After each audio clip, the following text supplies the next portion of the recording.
A'udzu billahi minasyaitonir rajim. Bismillahirrahmanirrahim. Assalamualaikum warahmatullahi wabarakatuh.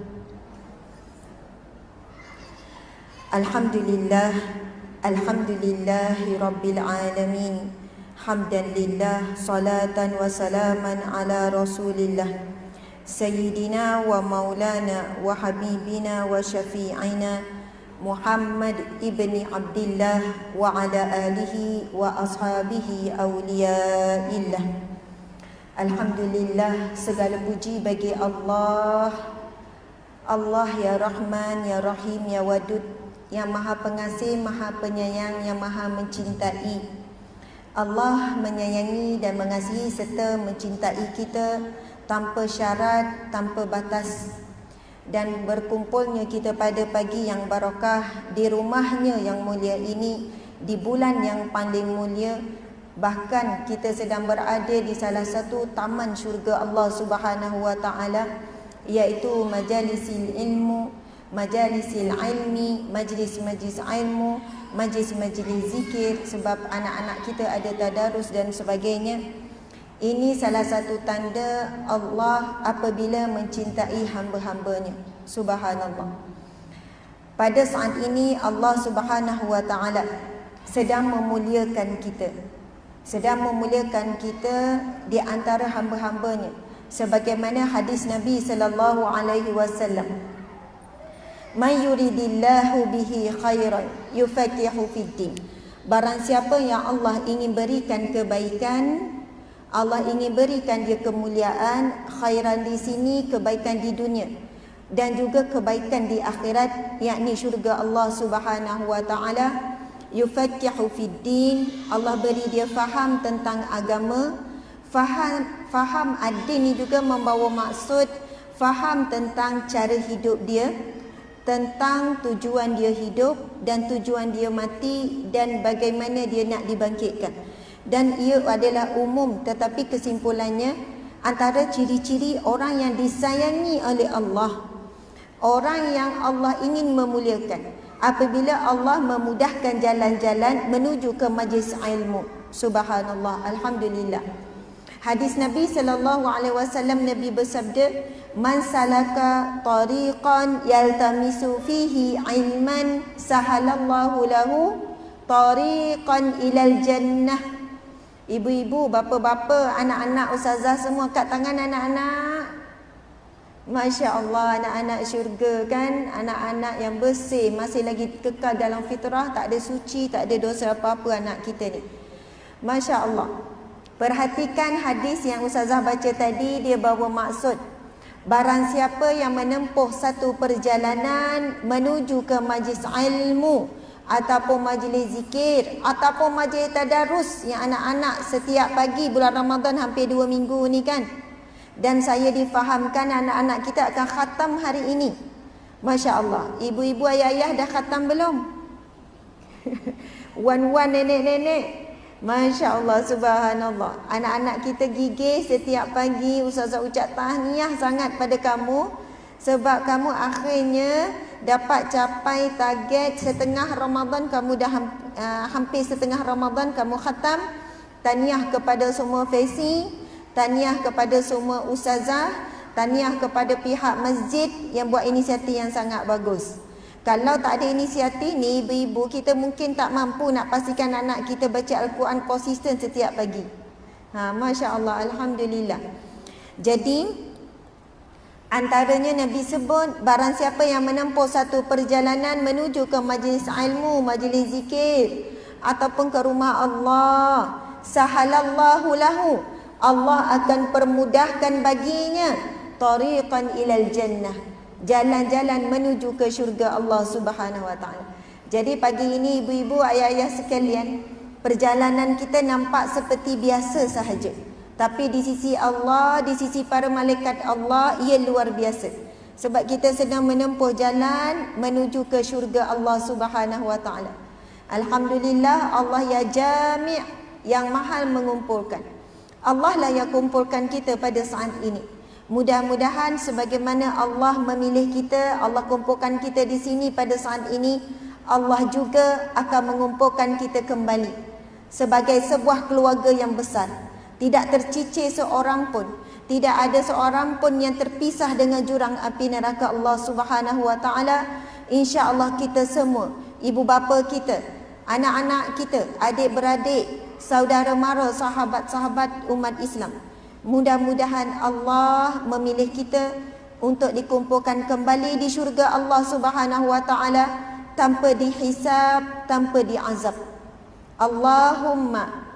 Okey, kita baca sama-sama sekejap doa ni. Anak-anak ustazah boleh ikut kuat-kuat suara ya. Bismillahirrahmanirrahim. Kuat lagi anak-anak.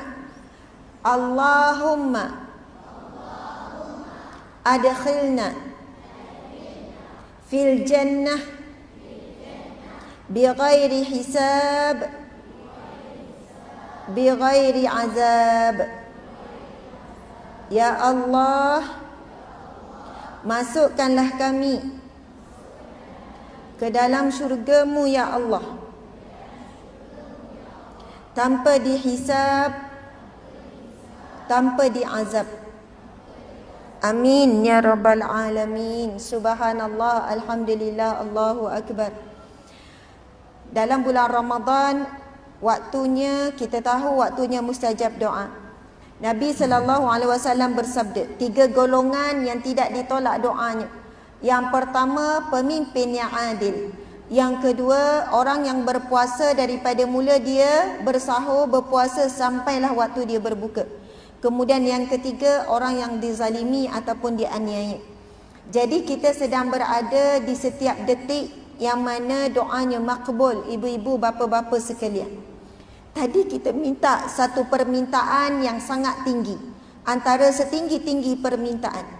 Kita bukan hanya minta dengan Allah syurga, tapi kita mohon supaya Allah pilih kita masuk syurga tanpa dihisab, tanpa diazab.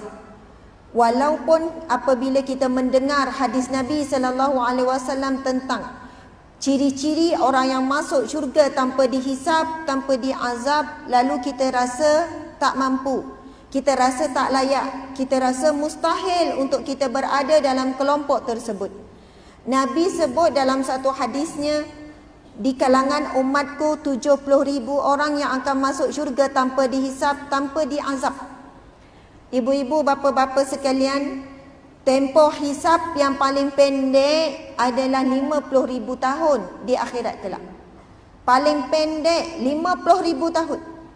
Kalau hari ini kita dihisab setengah hari, kita tak tahan dah.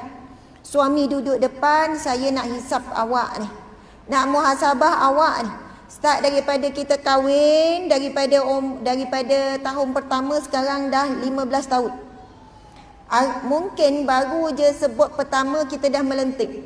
Ya, tersabar dulu, banyak lagi nak hisap ni. Awak kahwin dulu macam mana? Cara layanan awak macam mana? Muka awak tu banyak masam daripada senyum. Suara awak tu dulu lembut, sekarang tinggi.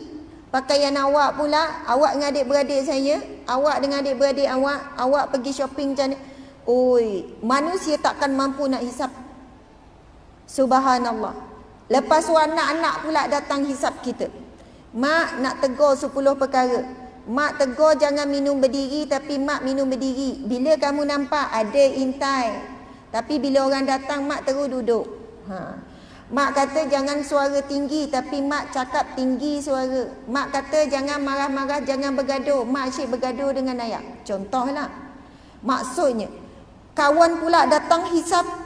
Kawan pula datang hisap tu daripada sekolah menengah dulu, start balik sampai sekarang. Oi, jiran pula datang hisap. Subhanallah, kita tak mampu nak menanggung tempoh hisap yang lebih lama daripada setengah hari, 50,000 tahun. Paling pendek hadis Nabi yang sahih di padang mahsyar kelak. Sebab itu bila kita tengok hadis Nabi bila sebut masuk syurga tanpa dihisap, tanpa diazab, kita tengok 70,000 orang, kita pun tengok manusia hari ini di dunia lebih kurang 7 bilion. Umat Islam dalam 2 bilion lebih. Berapa ratus bilion. Yang dipilih hanya 70,000 orang yang masuk syurga tanpa dihisap, tanpa diazab ni. Mungkin dah habis para sahabat, para tabi'in, salafus salih, wali Allah, para syuhada. Habis tu di mana kita? Ada harapan tak nak masuk syurga tanpa dihisap, tanpa diazab ni? Subhanallah. Hadis yang lain Nabi sebut, di kalangan umatku ada 70,000 orang yang akan masuk syurga tanpa dihisap, tanpa diazab. Wajahnya ketika di padang mahsyar berseri-seri, sangat indah, sangat bahagia. Dan mereka boleh memberi syafaat ataupun mereka boleh menarik 70,000 lagi. Setiap seorang daripada mereka boleh menarik 70,000 lagi untuk masuk syurga tanpa dihisap, tanpa diazab. Bila dengar hadis yang kedua ni, apa yang kita rasa? Macam ada harapan sikit, betul tak? Masa hadis yang pertama, semua ini dalam kitab Riyadhus Shalihin ada. Hadis yang pertama sebut, masa tu kita rasa tak ada harapan. Seolahnya begitulah. Bukan kata kita putus asa dengan Allah, tidak. Sebab kita nampak ciri-ciri yang Rasulullah detailkan sangat susah. Subhanallah. Kemudian bila Nabi sebut dalam hadis yang lain, setiap orang yang tadi 70,000 tu boleh tarik pula 70,000. Maksudnya di situ kita boleh ada harapan, insya-Allah. Dan mungkin bukan kerana solat kita, mungkin bukan kerana puasa kita, sedekah kita, akhlak kita, tetapi mudah-mudahan barakah doa kita di bulan Ramadan, waktu yang mustajab, kita minta dengan Allah konsisten. Sebab apa Nabi sebut bila ditanya, ya Rasulullah, bilakah waktunya? Allah sangat memerhatikan doa hambanya. Allah bagi perhatian, Allah bagi tumpuan. Soalahnya Allah bagi tumpuan, Allah tak nak tolak. Memang Allah akan nak dengar je apa kamu minta, Allah makbulkan. Nabi sebut dua keadaan. Pertama, setiap kali solat fardu. Yang kedua, pada waktu sahur. Subhanallah, Allahu Akbar.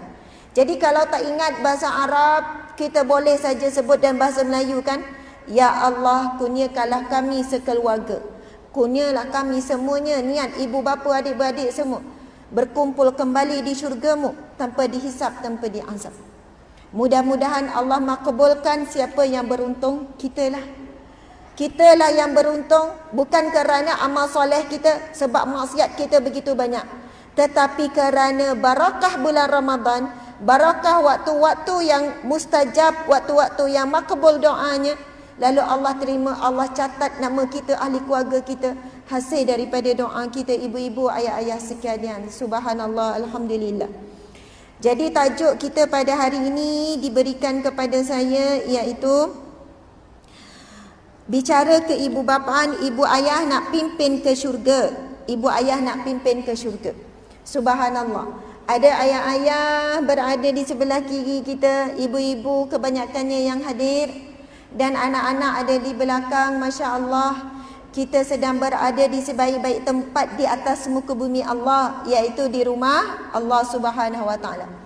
Semua dah niat iktikaf belum? Siapa belum niat iktikaf, kita niat sama-sama ya. Nawaitul i'tikaf fi hazihil masjid lillahi ta'ala. Ringkas saja. Ya Allah, aku berniat i'tikaf di masjid ini, di rumahmu ini, kerana-Mu ya Allah. Daripada awal kita masuk sampailah kita keluar, dicatat pahala i'tikaf. Subhanallah. Pahala i'tikaf sangat besar, sangat banyak. Ada satu hadis Nabi SAW, Nabi bersabda, sesungguhnya berpagi-pagi kamu menunaikan hajat saudara kamu, ataupun kamu membantu saudara kamu, ataupun kita membantu orang susah, orang miskin. Pagi-pagi kita dah transfer, contohnya dia perlukan bantuan. Pagi-pagi ikutlah apa yang kita buat, ada adik-beradik, saudara mara ke apa. Nabi kata, berpagi-pagi kamu membantu saudaramu yang memerlukan, yang berhajat. Lebih Allah cinta daripada beriktikaf selama sebulan penuh. Ada riwayat kata selama setahun penuh. Dan Nabi menyambung hadisnya, sesungguhnya iktikaf pada satu hari di masjid di rumah Allah. Kalau satu hari, pernah tak kita mampu iktikaf satu hari 24 jam? Tak mampu. 2 jam, sejam, 3 jam mungkin kalau ada program. Itu pun kadang-kadang kita lupa nak niat iktikaf. Jadi sangat rugi bila kita duduk dalam rumah Allah. Antara pahala yang paling mudah adalah pahala iktikaf. Nabi sebut, barang siapa yang beriktikaf 1 hari penuh, malam siang beriktikaf 1 hari, maka akan dibina jaraknya dengan neraka Allah 3 parit. Yang mana setiap satu paritnya dengan neraka ni, setiap satu parit dia punya luas, dia punya jauh antara timur dan barat. Masya Allah, Allahu Akbar.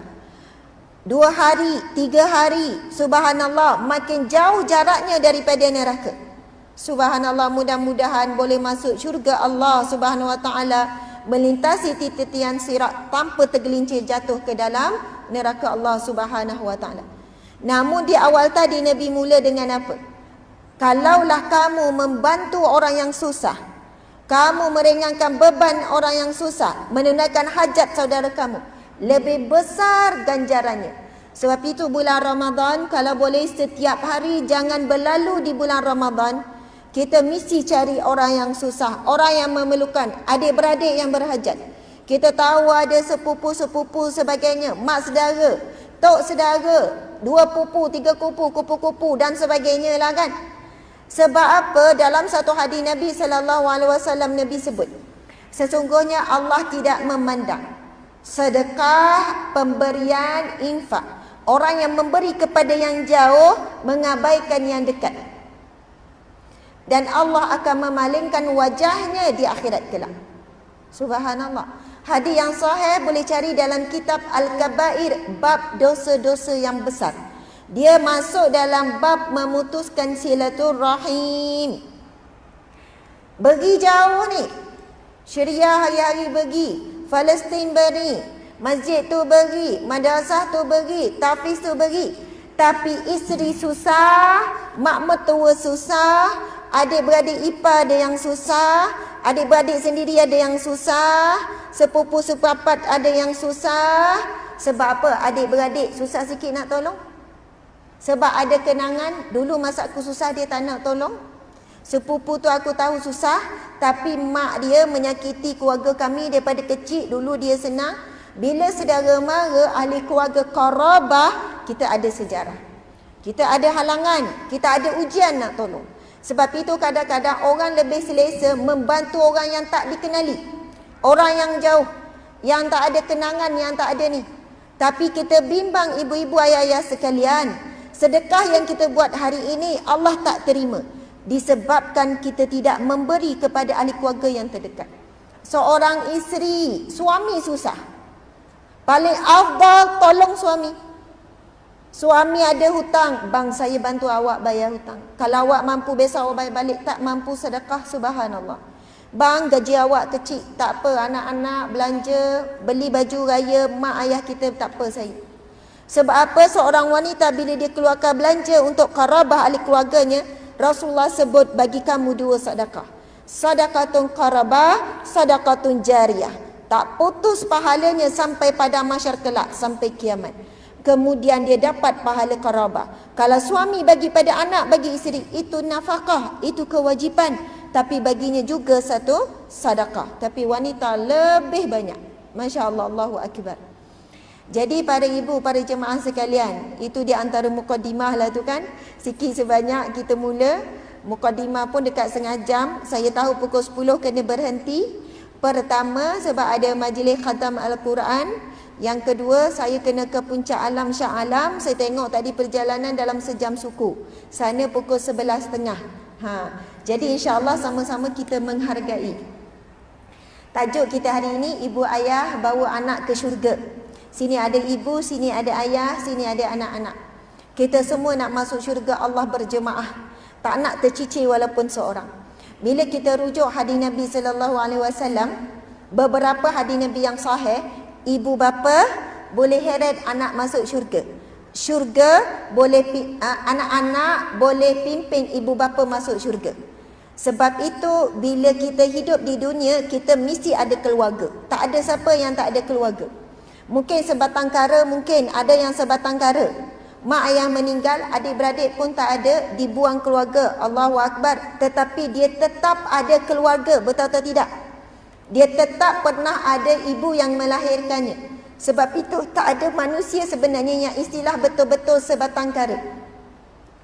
Jadi kalau kita rujuk hadis Nabi SAW, antaranya mereka yang diberi ujian, antaranya para sahabat ramai yang diberi ujian, anak dia sebelum balik, anak kecil ni meninggal dunia. Dan mungkin ada di kalangan kita ni juga diuji anak kecil meninggal dunia. Sampai satu ketika para sahabat ni berjumpa dengan sahabat Nabi yang terdekat, iaitu Abu Hurairah. Wahai Abu Hurairah, dia kan antara perawi yang paling banyak hadis Nabi. Ada tak di sana hadis Nabi untuk menggembirakan hati-hati kami yang kesedihan berduka cita kerana kematian anak-anak kami yang kecil? Lalu Abu Hurairah pun menyatakan satu hadis Nabi SAW. Sesungguhnya anak-anak kecil yang meninggal dunia itu akan menarik ibu bapanya. Seolahnya masa tu Abu Hurairah tarik baju sahabat yang bertanya tu, tarik seolahnya begini, sehinggalah ibu bapanya tu masuk syurga. Selagi mana ibu bapa tu tak masuk syurga, dia tak akan melepaskan tangan. Dan dia merayu-rayu, dia dah terpisah di dunia. Dia meminta-minta dengan Allah supaya bagilah peluang untuk dia bersama dengan ibu bapanya di syurga. Subhanallah. Nabi Muhammad SAW pernah dalam satu hadisnya Nabi kata, aku diperlihatkan gambaran seorang lelaki yang sangat tinggi. Dan lelaki itu adalah Nabi Ibrahim alaihissalam. Sekelilingnya ramai kanak-kanak. Lalu Nabi tanya, siapakah kanak-kanak itu? Itu adalah anak-anak yang mati dalam fitrah, masih suci, masih bersih, tak ada dosa lagi. Masya Allah, Allahu Akbar. Sebab itu kan anak-anak kita ni kan, mereka memang kadang-kadang nakal, mereka kadang-kadang buat hal, betul tak? Mereka kadang-kadang menguji sabar kita. Tetapi antara kita dengan mereka, mereka suci. Mereka tak ada perasaan hasad dengki, tak ada dendam, mereka mudah memaafkan. Kita marah pagi, tengah hari mereka datang, betul tak? Kita marah mereka tanpa perasaan dan kita minta mereka buat apa yang kita nak pun tanpa perasaan.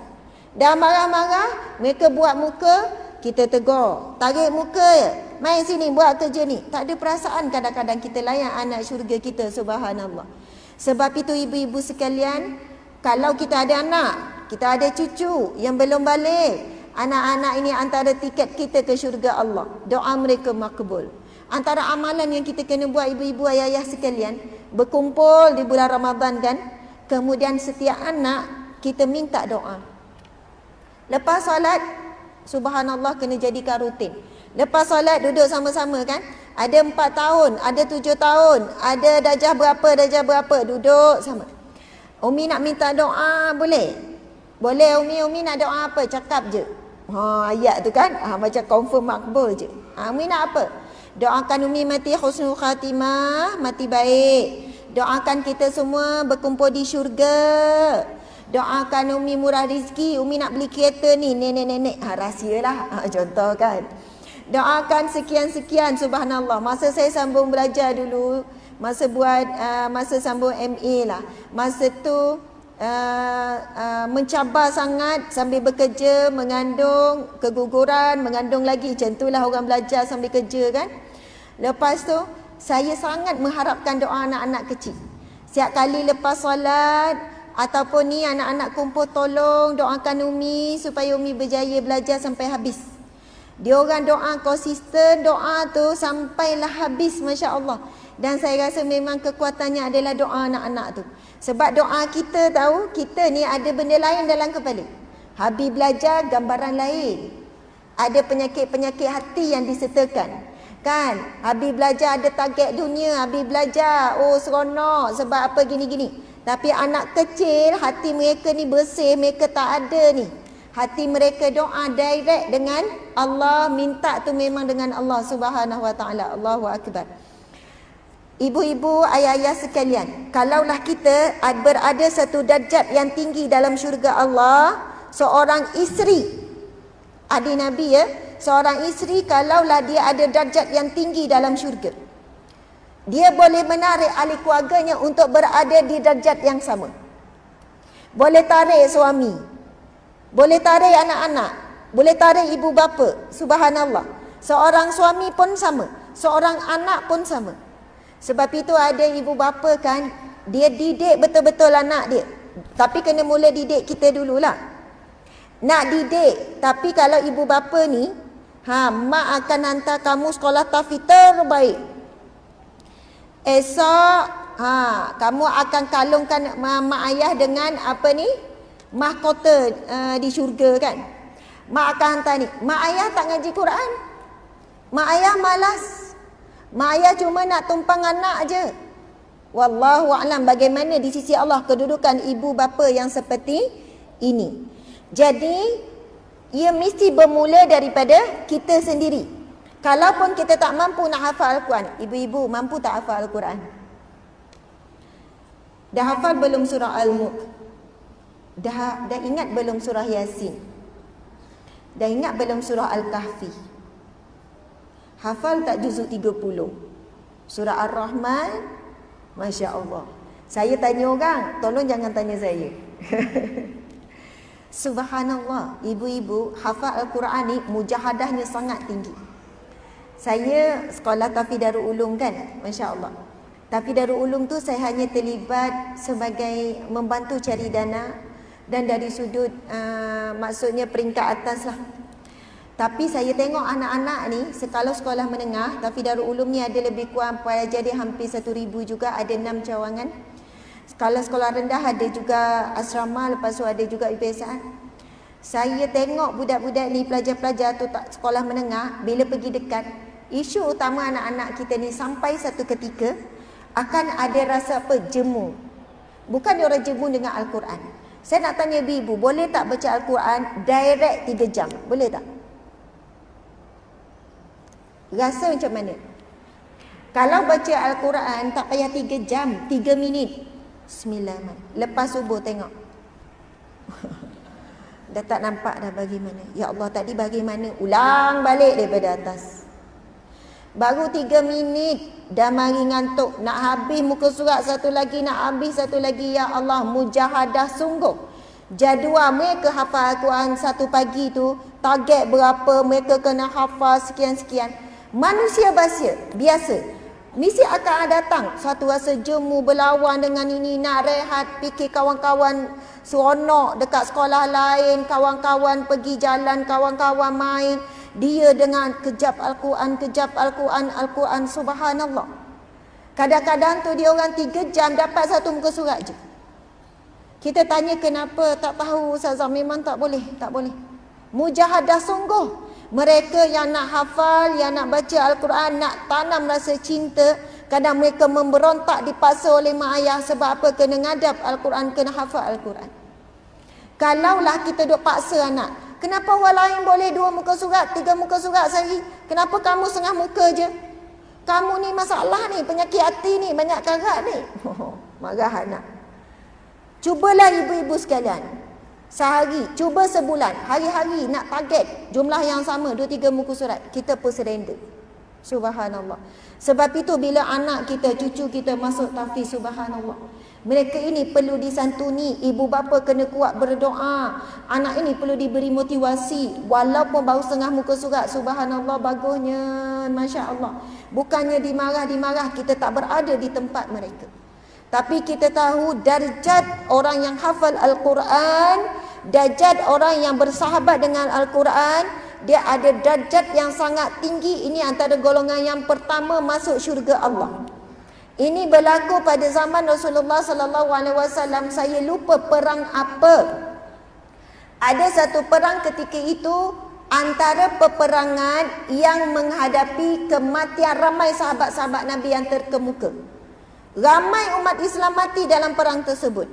Lalu bila nak ditanam, nak diuruskan jenazah, berbincanglah para sahabat bersama dengan Rasulullah. Jenazah mana yang kita nak dahulukan? Sebab di antara kemuliaan jenazah adalah dipercepatkan, diselesaikan cepat proses kematian, dikembalikan kepada Allah, dikembalikan, ditanam di alam barzakh. Itu di antara kemuliaan bagi sesuatu jenazah. Jadi Nabi putuskan, Nabi kata, Yang pertama dulu adalah mereka yang hafaz Al-Quran. Yang didahulukan mereka yang hafaz Al-Quran, mereka yang paling banyak baca Al-Quran, dan mereka yang mengajarkan Al-Quran. Masya Allah. Kan Nabi sebut, khairukum man ta'allama Al-Quran wa 'allamahu. Yang paling baik di kalangan kamu adalah orang yang belajar Al-Quran dan mengajarkannya. Sebab itu ibu-ibu, ayah-ayah, guru, ustaz, ustazah yang ajar Al-Quran, ini yang paling patut kita muliakan. Ustaz, berapa bayaran sebulan anak saya ngaji ni? 50 puan, 50. Apa sal mahal sangat? Masjid sana 30 je. Ustaz, ustazah tu 50 mahalnya ustaz ambil.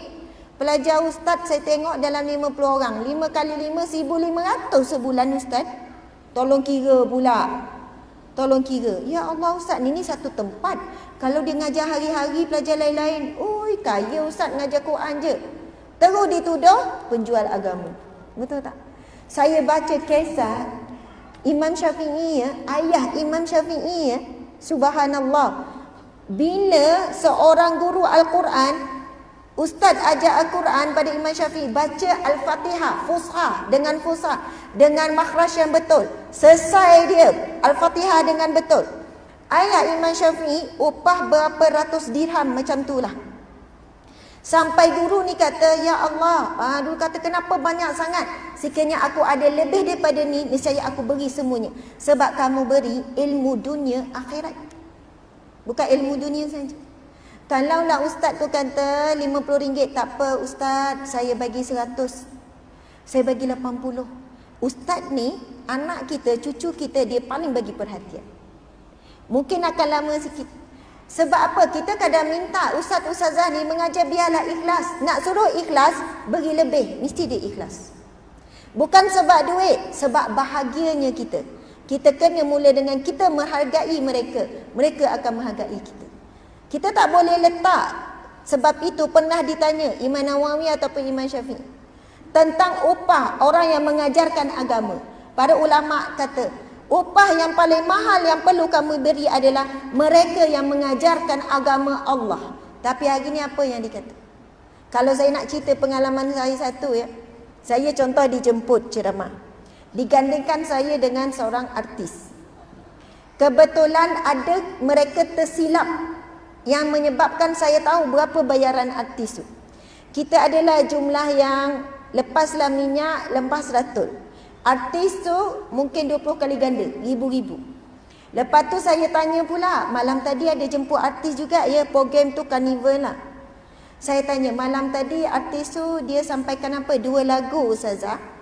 2 lagu, Masya Allah. Dia sampaikan lagu biasa tu lah, 2 lagu, tapi lagu Islami.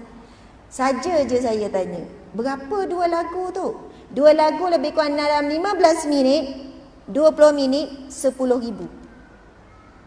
10,000. Subhanallah.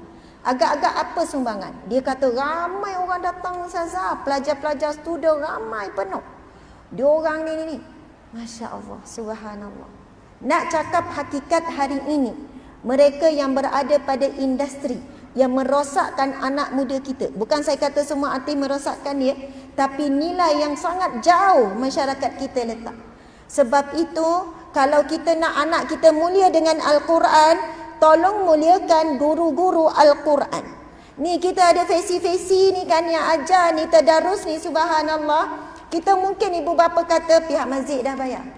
Tapi kalau nak anak ni sampai tahap cinta Al-Quran, sampai tahap mulut mereka sebut, Umi, Abi nak hafal Quran. Masa kita ngajar, kita kata baca sampai di muka surat. Sampai kita nak dengar kat telinga kita, Umi, Abi nak tambah lagi boleh tak? Nak sampai tahap anak kita suka Al-Quran, bukan kita paksa. Semuka surat lagi. Alah. Ada ibu-ibu yang share dengan saya, ustazah, anak saya kena hentikan. Nak baca lagi, nak baca lagi, nak baca lagi. Saya kata macam mana boleh buat macam tu? Dia kata muliakan guru Al-Quran. Sampai Allah yang bagi. Sebab cinta Al-Quran bukan kita yang tanam. Bukan kita yang boleh paksa. Kalau kita baca surah Ar-Rahman ayat 1 hingga 4, A'udzubillahi minasyaitanirrajim, Bismillahirrahmanirrahim.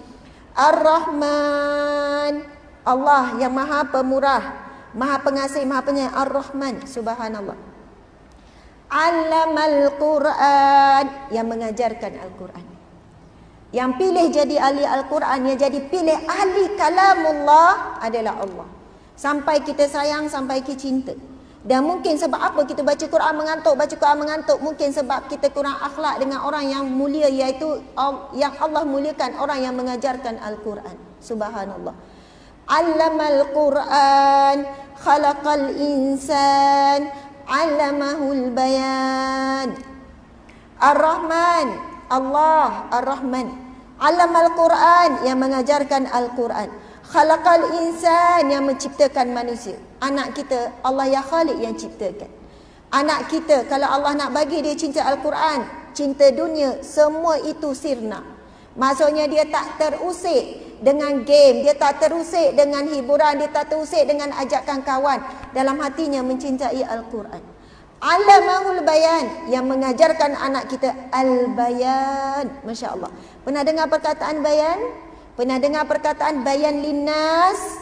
Kan kalau kita baca Mufti Dr. Zulkifli Al-Bakri, dia tulis bayan linnas, penjelasan bagi manusia.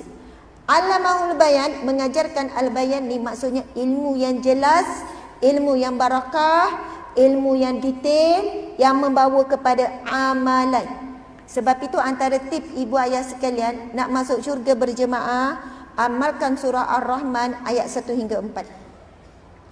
Tolong anak-anak sebelum kita tinggal anak-anak kat rumah ataupun kita keluar daripada rumah, anak nak ke sekolah, sebelum tidur panggil anak kita, letakkan tangan atas kepala, baca ayat ni. Ringkas saja. 4 ayat tadi. Ar-Rahman, Allamal Quran, Khalaqal insan, Allamahul bayan. Sebab ramai orang belajar Al-Quran tapi tak ada akhlak Al-Quran. Ramai orang hafaz Al-Quran tak ada akhlak Al-Quran. Ramai orang belajar pengajian Islam dalam syariah ke, dalam hadis ke, dalam tafsir ke, sampai PhD sekalipun, ilmu membuatkan dia jadi sombong. Ilmu tidak membentuk akhlak yang mulia. Tapi Allamahul bayan, yang mengajarkan al-bayan, ilmu yang mana anak kita belajar dan anak kita boleh beramal dengan ilmu tersebut, dan kita pun sama. Contohlah saya ni mengajar bab sabar kan. Sabarlah ibu-ibu sekalian. Fasabrun jamil walakal jannah, Nabi kata. Sabar itu cantik, indah bagi kamu syurga. Nabi sebut lagi syahrul Ramadan, syahrus sab. Bulan Ramadan adalah bulan kesabaran. Wa thawabuhu jannah, dan ganjarannya adalah syurga. Cakap pasal sabar, dia tu dentam Ustazah ni kan. Keluar-keluar tengok kasut hilang. Agak-agak boleh sabar tak tu? Dah lah beli mahal contoh. Betul kan? Belum tentu orang yang bercakap pasal sabar, sebut dalil Al-Quran pasal sabar, sebut hadis Nabi pasal sabar, mampu beramal dengan sabar. Ada orang kampung tak belajar tinggi, tak hafal satu pun hadis tentang sabar, tapi hidupnya sabar, redha dengan ujian Allah. Sabar, kadang-kadang kita lagi tinggi ilmu, lagi kurang sabar. Sebab lagi banyak tahu, lagi banyak hujah nak menjawab. Ada jawapannya dekat suami. Ada je jawapan dengan anak-anak. Anak tu kita akan tengok, lagi banyak dia membesar, lagi banyak dia menjawab. Perasan tak? Sebab dia lagi banyak tahu. Subhanallah. Sebab itu cabaran bagi kita. Sebab itu al-bayan, ilmu yang mana bertambah banyak ilmu dia dapat, bertambah tinggi adabnya. Subhanallah, Allahu Akbar. Ibu-ibu, ayah-ayah sekalian, tinggal lebih kurang dalam 15 minit lagi. Saya nak ringkaskan tentang bagaimana nak pimpin anak. Subhanallah, saya pun dalam berjuang. Saya katakan ini anak 6 orang, insya-Allah masuk 7 bulan 8 ni. Insya-Allah, amin. Saya tahu di hadapan saya ni ibu-ibu yang hebat, di tepi-tepi bapa-bapa yang hebat. Masya-Allah. Kalaulah hari raya Aidil Fitri, kita berusaha untuk berkumpul sekeluarga, betul tak?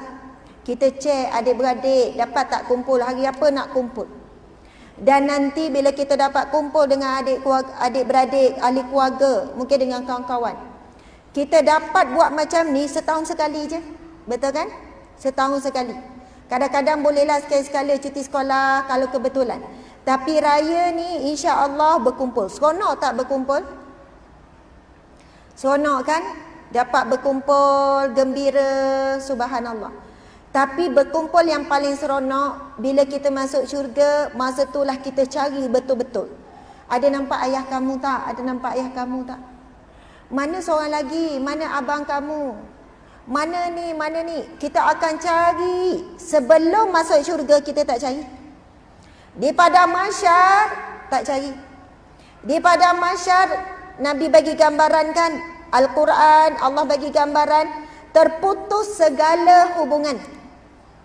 Ibu, anak, suami, isteri semua terputus. Walaupun duduk sebelah, macam tak kenal. Bila dibentangkan kita di hadapan anak-anak, anak-anak akan tuntut. Kat dunia anak-anak tak tuntut. Anak-anak kat dunia tuntut apa? Mak nak makan tu, mak nak beli Beyblade, mak nak baju ni, mak nak tengok ni. Semua tuntutan anak kita kan tuntut tuntutan dunia saja. Tapi di padang mahsyar kelak mereka akan menuntut habis boleh yang boleh tuntut daripada kita. Ya Allah, ibuku tak menanam rasa cintaku terhadap Al-Quran. Ibuku tak bertegas tentang solat. Sebab itu aku begini. Ibuku tak bertegas tentang aurat sehingga besar aku sukar untuk menutup aurat. Ibuku sekian-sekian, ayahku sekian-sekian. Isteri tuntut daripada suami, suami tuntut daripada anak. Semua saling menuntut. Subhanallah. Tapi bila masuk syurga kita akan saling mencari. Dan kebahagiaan yang sebenar bila cukup ahli keluarga kita berkumpul di syurga Allah Subhanahu wa taala. Allahu akbar. Itulah kebahagiaan yang hakiki. Jadi di sini secara ringkasnya, masya-Allah, 3 pendidikan yang wajib kita beri kepada anak-anak kita. Yang pertama iaitu ilmu akidah. Yang kedua ilmu syariat iaitu fiqh. Yang ketiga ilmu tasawuf. Ilmu tasawuf. Saya nak ceritakan, adalah saya berkenalan dekat Kedah seorang bapa yang hebat.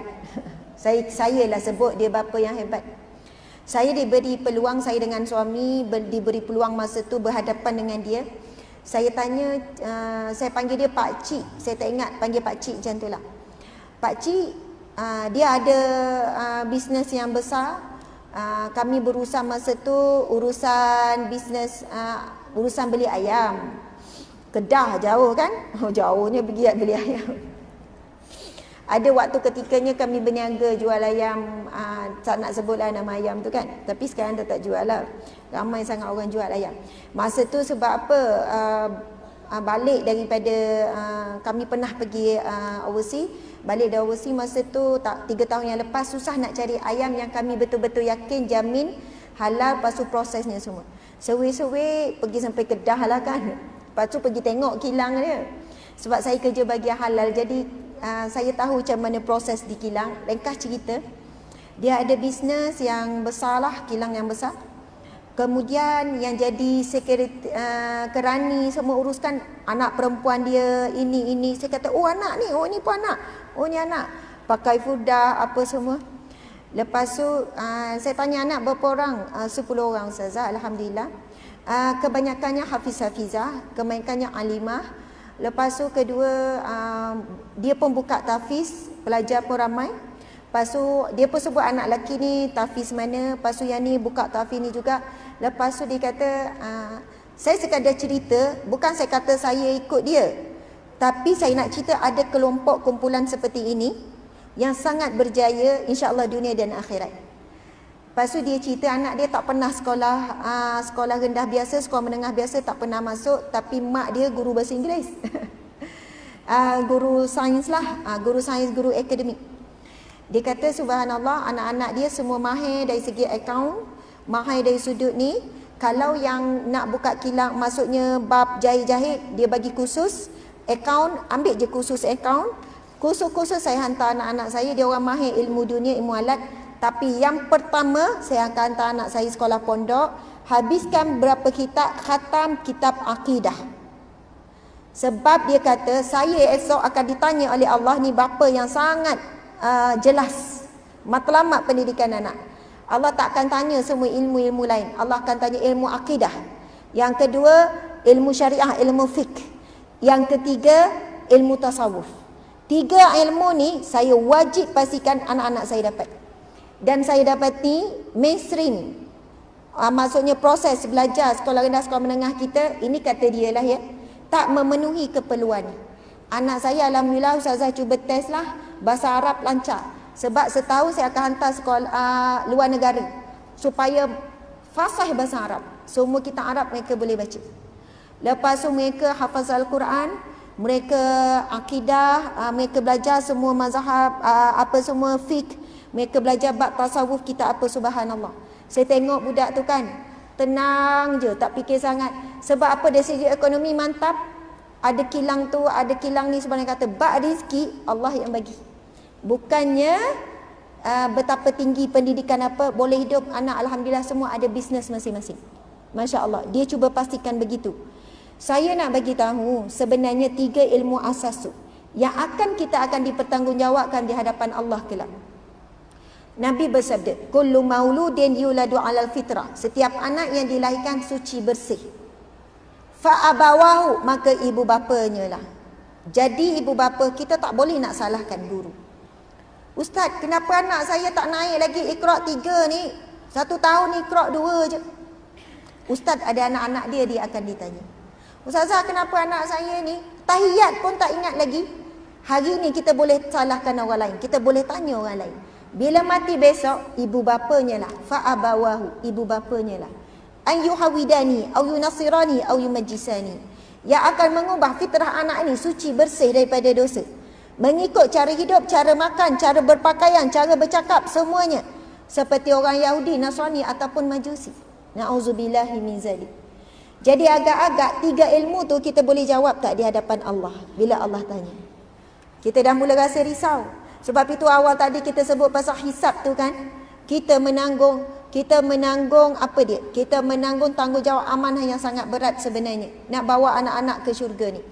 Ustazah, saya hanya mampu setakat ini. Allah paling tahu kemampuan kita. Buatlah setakat yang mampu. Jangan tak lena tidur pula. Kita ni kan, masa dalam majlis ilmu memang kita fikir berat. Nanti keluar je nampak kuih raya, biskut raya, baju raya lah lupa dah. Betul tak? On the way tu, bang, sofa murah bang. Sebab itu kadang-kadang saya ceramahkan sampai ada orang menangis lah contohnya kan. Sebab apa? Kita ni akan cepat berubah. Betul tak? Sebab itu saya bagi kau pun dalam majlis ilmu tak apa. Kita rasa tersentak pun tak apa. Jangan risau. Jarang orang menangis sampai berhari-hari sebab dengar kuliah tu jarang. Tak ada. Kita akan kembali dalam kehidupan. Al-imanu yazidu wa yanqus. Iman ni bertambah dan berkurang. Al-imanu yazidu bi ta'ah, bertambah dengan ketaatan, wa yanqus bil maksiyah. Dia akan berkurang dengan bila melakukan maksiat. Kalau saya boleh sebut tentang Imam Hasan Al-Banna. Masa dah habis ni Imam Hasan Al-Banna. Ibu-ibu cuba cari. Saya tak ingat tajuk buku tu secara penuh. Cinta-cinta di rumah Imam Hasan Al-Banna ke? Macam tu lah. Siapa yang nak, mungkin ada orang tak kenal siapa Imam Hasan Al-Banna ni. Pengasas Gerakan Ikhwanul Muslimin, 1924 jatuh Islam, lepas tu 1928 dia mengasaskan. Antara perkembangan Islam bermula daripada ni. Cerita dia sangat hebat lah Imam Hasan Al-Banna ni. Dia start buka tadika, sekolah rendah, sekolah menengah sampai universiti, hospital, semua subhanallah. Dan Islam maksudnya kembali berkembang dengan sangat pesat. Gerakan Islam paling pesat setelah kejatuhan Khalifah Uthmaniyah, Gerakan Ikhwan Muslimin. Pergi ke seluruh dunia, Masya Allah. Walaupun nama yang berbeza. Tapi sehebat-hebat, sesibuk-sibuk Imam Hasan Al-Banna, antaranya bila ditanya pasal anak mereka, saya tak ingat dalam 6 orang tak siap saya. Anak-anak dia hafiz-hafizah, berjaya apa semua. Dalam bidang masing-masing, bukannya dalam bidang agama saja. Antaranya anak-anak ni kata, di dalam rumah tidak pernah ada suara yang tinggi. Faham tak? Saya kan bila baca tu kan tak ada suara yang tinggi. Ayah dia tak pernah tinggikan suara pada anak-anak. Ibu dia tak pernah tinggikan suara. Anak-anak pun jadi lemah lembut semuanya. Masya Allah. Tak ada suara yang tinggi. Kalau dari sudut tu awal-awal lagi dah tak lulus tu. Saya sendiri pun. Masya Allah. Maksudnya Imam Hasan Al-Banna mendidik isteri, mendidik anak dengan penuh kelembutan, Masya Allah. Isteri pun tak adanya tempit, bang makan bang dah siap ni, bangun semua. Oh, contohlah kan, sahur kan, bang bangun bang, subhanallah, bangun. Kalau ikut sunnah Nabi, kalau susah nak bangun ambil air sapu. Tapi deal dulu sebelum tidur. Kalau susah nak bangun bang, saya ambil air, saya sapu sikit kat muka ya. Baca bismillahirrahmanirrahim. Itu sunnah Nabi, hadis Nabi ya. Hadis yang sahih. Kejutkan ibu ya, Allah merahmati seorang suami yang mengejutkan isterinya, ahli keluarganya. Lalu apabila tidak bangun, lalu menyapu dengan air. Air ni barakah dia berbeza. Tak apalah, cerita tu jadi panjang pula. Dan sekiranya isteri ahli keluarga tak bangun, isteri pula buat benda tu. Sebab apa? Gegar badan tak sama dengan sapu air. Tak sama. Subhanallah. Kemudian antara cara pendidikan Imam Hasan Al-Banna, Masya Allah, anak-anak ni kata, bila nak nikah, ayah dia ni sibuk ni, orang sibuk ni, sangat sibuk, pergi seluruh dunia apa semua ni. Ayah dia buat apa? Serahkan satu fail kepada bakal pasangan. Kalau anak perempuan nak nikah, serahkan pada suami. Kalau suami nak nikah, serahkan kepada isteri. Maksudnya menantu perempuan. Satu fail yang mana catatan dia tentang perkembangan anak dia daripada kecil sejak lahir sampai besar. Fail tebal, mungkin berapa fail? Catatan kesihatan, umur berapa khatam contohnya, umur berapa bersunat, belajar apa masa kecil, sekolah di mana. Semua catatan tu, hospital kau masuk hospital ke apa ke, pendidikan apa, sekian-sekian, apa perihal anak, apa anugerah anak, apa yang anak capai, apa yang sekian-sekian. Subhanallah. Dan dia kata, sekarang diserahkan kepada kamu. Kalau kamu nak kenal siapa bakal bapak mertua ni, dan nak kenal anak kamu dan bagaimana kami berusaha mendidiknya, kamu boleh tengok dalam ni. Subhanallah. Kita ada file tak anak kita? Ada tak file? Gambar dia, nama dia, detail daripada sejak lahir, semua dalam tu. Esok dia dah nikah, dia nak nikah, serahkan. Subhanallah, seolahnya kita nak bagi penyerahan. Inilah hasil apa yang kita buat selama ni untuk anak kita. Sekarang kamulah yang menyambung perjuangan. Jaga betul anak lelakiku ni, wahai menantu perempuan. Anak lelakiku ni aku dah didik dengan sebaiknya. Subhanallah.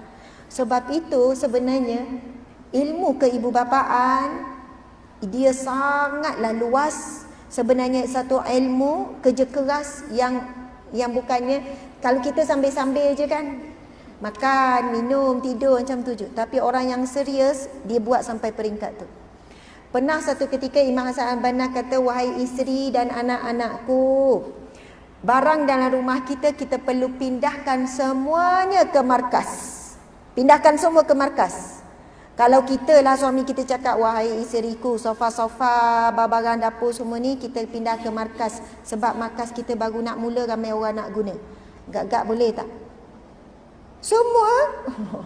Biar betul bang, sofa ni bang, biar betul ni. Tapi ayat Imam Hasan Al-Banna, bantulah ayah. Ayah sedang membina istana di syurga kita. Subhanallah. Faham tak dia cakap? Bantulah ayah, bantulah aku ni. Aku sedang membina istana di syurga Allah. Maksudnya dia tak jadikan rumah dia sebagai istana di dunia. Dia tak nak kita ni mungkin berabi banyak untuk rumah kita, untuk dapur, untuk apa semua. Kita nak rumahku syurgaku. Takut tak jumpa syurga Allah yang sebenar. Rumah kita jadi tempat berhibur. Anak tengok movie, lepas satu movie. Lepas ni rumah kita tak membentuk bi'ah salihah, mencintai Al-Quran. Subhanallah. Tapi orang yang faham tentang betul-betul nak bina istana, sebuah rumah di syurga, rumah itu kita akan kekal selama-lamanya, dia tanam, berusaha setiap hari. Isteri anak-anaknya mencintai akhirat, mencintai syurga melebihi dunia. Macam mana nak buat tu ibu-ibu sekalian? Kita kena berterusan menuntut ilmu, berterusan minta dengan Allah Subhanahu Wa Taala. Sebab doa yang kita minta, ya Allah masukkanlah kami sekeluarga ke syurga, ia bukan semata-mata dapatlah sekeluarga ke syurga tu, tapi Allah akan jumpakan kita guru yang tepat. Allah akan jumpakan kita majlis ilmu yang tepat. Allah akan jumpakan kita tempat pengajian yang tepat untuk anak-anak kita. Itulah maksudnya dalam proses nak dapat tu, on the way ni Allah akan jumpakan tempat-tempat yang tepat, guru-guru yang tepat, subhanallah, supaya kita berada di track yang betul. Akhirnya mudah-mudahan kita semua akan berada di syurga Allah Subhanahu wa taala. Amin ya rabbal alamin. Alhamdulillah.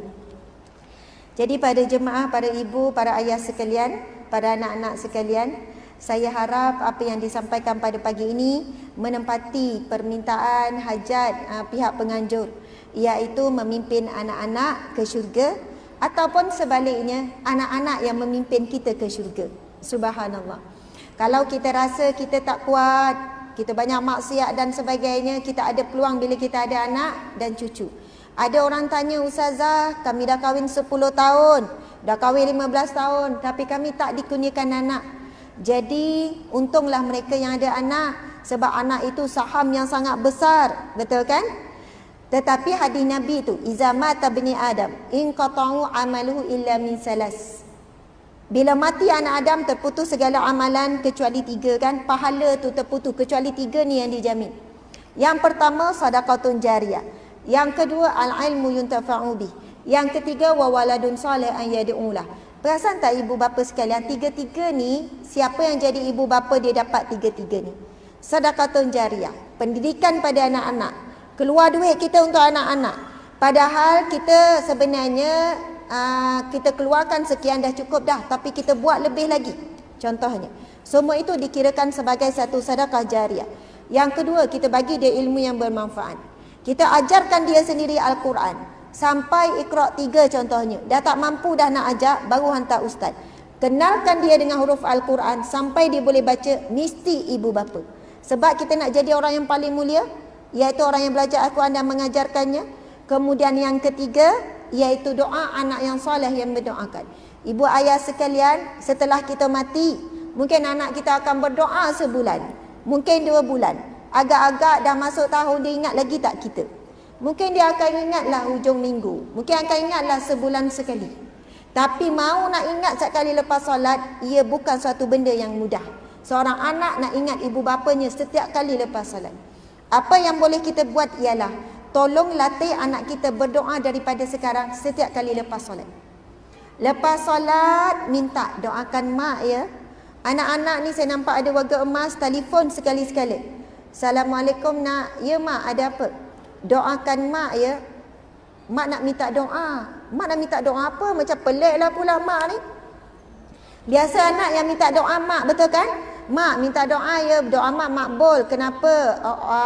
Orang nak exam hari ni, orang ada interview hari ni, orang ada buka tender hari ni, agak-agak orang dipilih lah bisnes ni, gini. Tapi ibu bapa pun wajar meminta doa daripada anak telefon. Ya mak, ada apa? Mak nak minta doa. Doa apa mak? Husnul khatimah. Doa mak sakit lutut ni, doakan mak syurga Allah ni. Anak rasa pelik ni kan, mak tak pernah telefon ni, dia pun mesej adik-beradik, hujung minggu semua ada. Ni kenapa pula ni? Mak macam dah ada tanda-tanda je. Kan?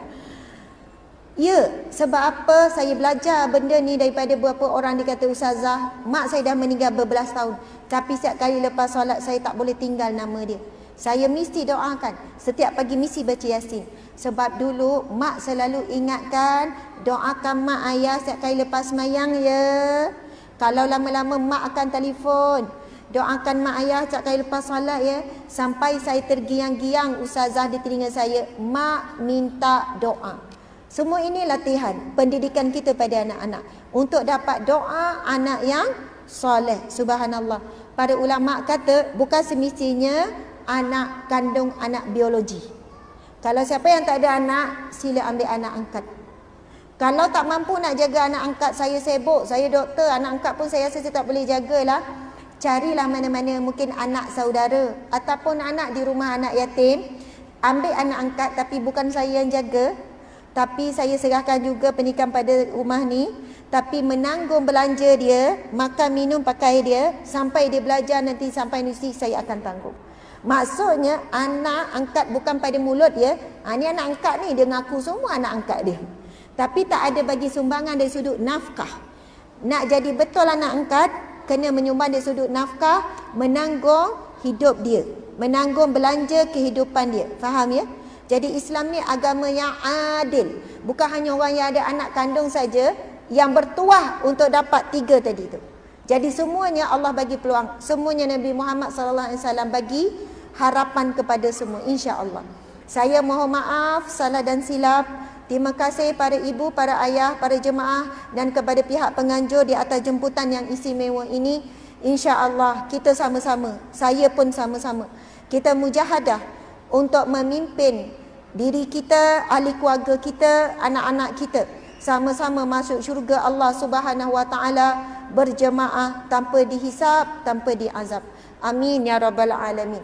Sekian, wabillahi taufiq wal hidayah. Assalamualaikum warahmatullahi wabarakatuh.